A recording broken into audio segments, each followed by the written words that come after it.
frequenters' characteristic sketches in high life blue stocking Illuminati motives and mariners' meeting, with the Honorable Lilliman Lionized dinner, at Long's visit, to the opera joined by Bob Transita Peep, into the green room secrets behind the curtain noble amateurs and foreign curiosities notes, and anecdotes by Horatio Hartley.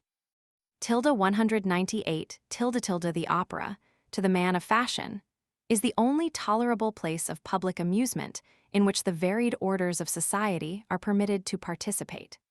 Here, lolling at his ease, in a snug box on the first circle, in dignified security from the vulgar gaze, he surveys the congregated mass who fill the arena of the house, deigns occasionally a condescending nod of recognition to some less fortunate roué, or younger brother of a titled family, who is forcing his way through the well-united phalanx of vulgar faces that guard the entrance to Fopp's Alley.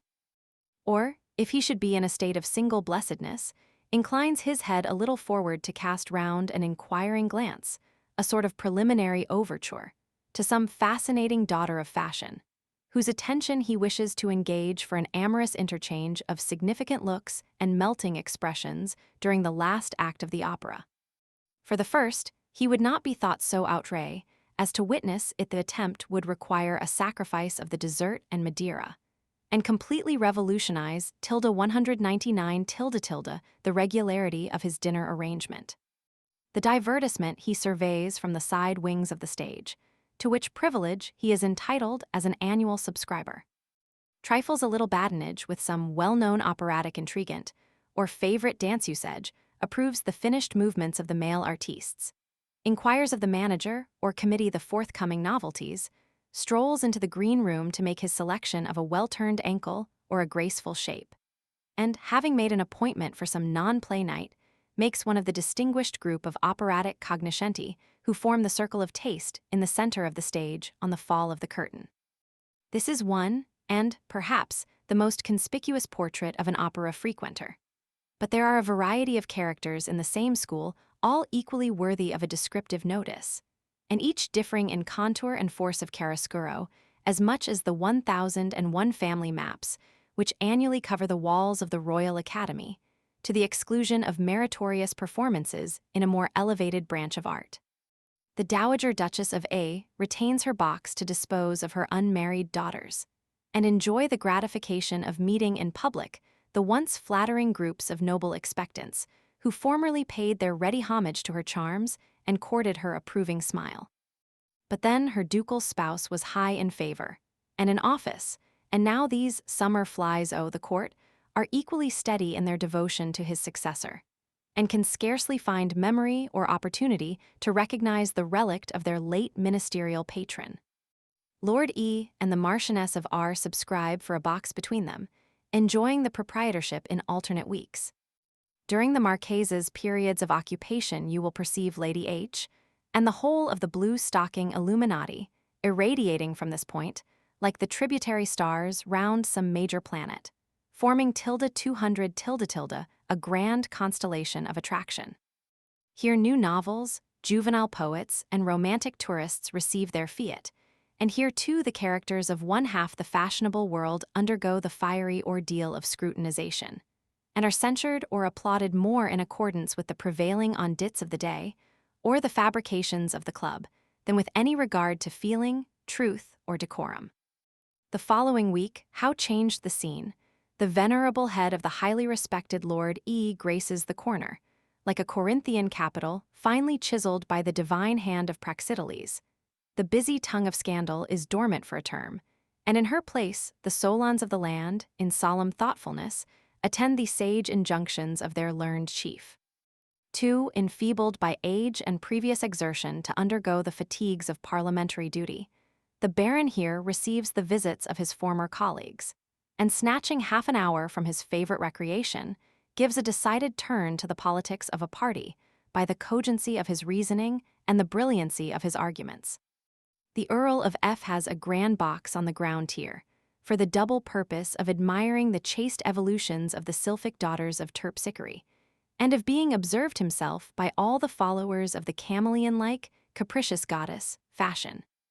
The GB, the wealthy commoner, Fortune's favored child, retains a box in the best situation, if not on purpose, yet in fact, to annoy all those within hearing, by the noisy humor of his bacchanalian friends, who reel in at the end of the first act of the opera, full primed with the choicest treasures of his well-stocked bins, to quiz the young and modest, insult the aged and respectable, and annihilate the anticipated pleasures of the scientific and devotees of harmony. By the coarseness of their attempts at wit, the overpowering clamor of their conversation, and tilde 201 tilde the loud laugh and vain pretense to taste and critic skill. The ministerialists may be easily traced by their affectation of consequence, and a certain air of authority joined to a demi-official royal livery, which always distinguishes the corps politique, and is equally shared by their highly plumed female partners. The opposition are equally discernible by outward and visible signs, such as an assumed nonchalance or apparent independence of carriage, that but ill suits the ambitious views of the wearer, and sits as uneasily upon them as their measures would do upon the shoulders of the nation. Added to which, you will never see them alone, never view them enjoying the passing scene, happy in the society of their accomplished wives and daughters, but always, like restless and perturbed spirits, congregating together in conclave upon some new measure wherewith to sow division in the nation and shake the council of the state.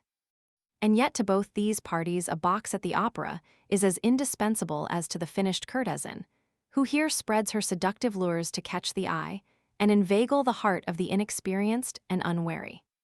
But what has all this to do with the opera? Or where will this romantic correspondent of mine terminate his satirical sketch? I think I hear you exclaim. A great deal more, Mr. Collegian, than your philosophy can imagine. You know, I am nothing if not characteristic, and this, I assure you, is a true portrait of the place and its frequenters. Dare say, you would have expected my young imagination to have been encompassed with delight, amid the mirth-inspiring compositions of Corelli, Mozart, or Rossini, warbled forth by that enchanting siren, de Begnis, the scientific Pasta, the modest Caradori, or the astonishing Catalani. Heaven enlighten your unsuspicious mind. Attention to the merits of the tilde 202 tilde performance is the last thing any fashionable of the present day would think of devoting his time to.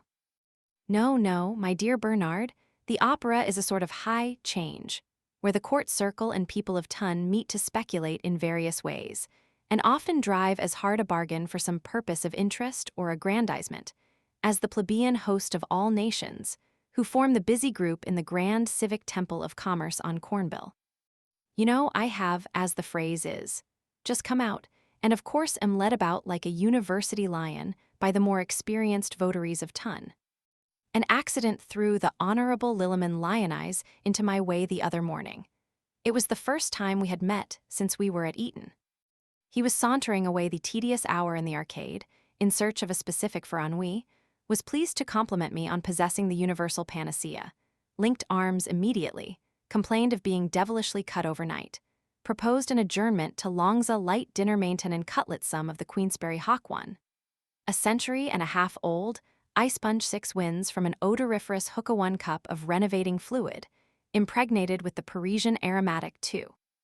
And then, having re-embellished our persons, sported 3, a figure at the opera. In the grand entrance, we enlisted Bob Transit, between whom and the Honorable, I congratulated myself on being in a fair way to be enlightened. Bob knows every body the exquisite was not so general in his information.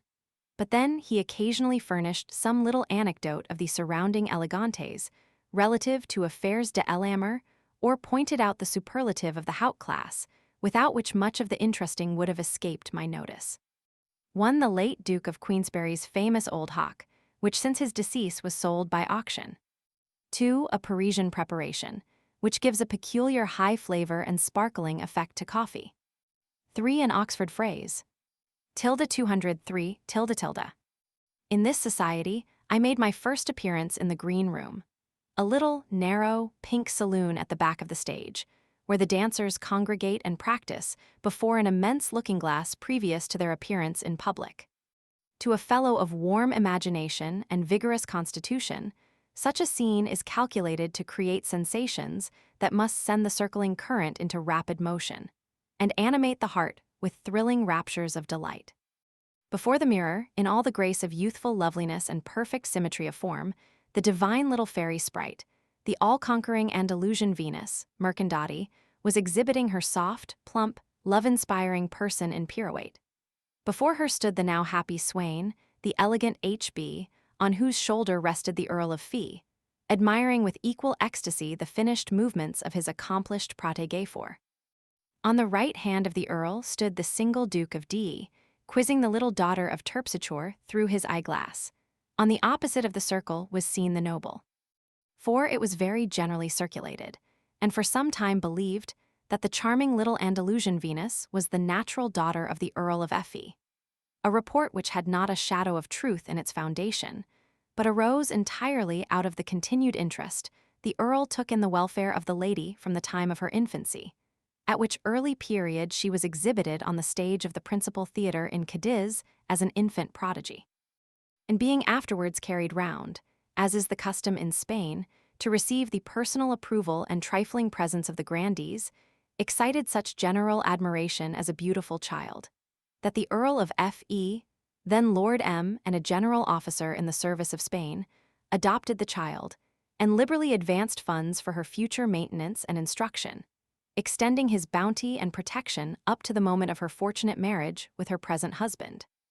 It is due to the lady to add that in every instance her conduct has been marked by the strictest sense of propriety, and that too in situations where, it is said, every attraction was offered to have induced a very opposite course. 204 Musical amateur B.H., supported by the director de R.S. on one hand, and the communicative manager, John Ebers, of Bond Street, on the other.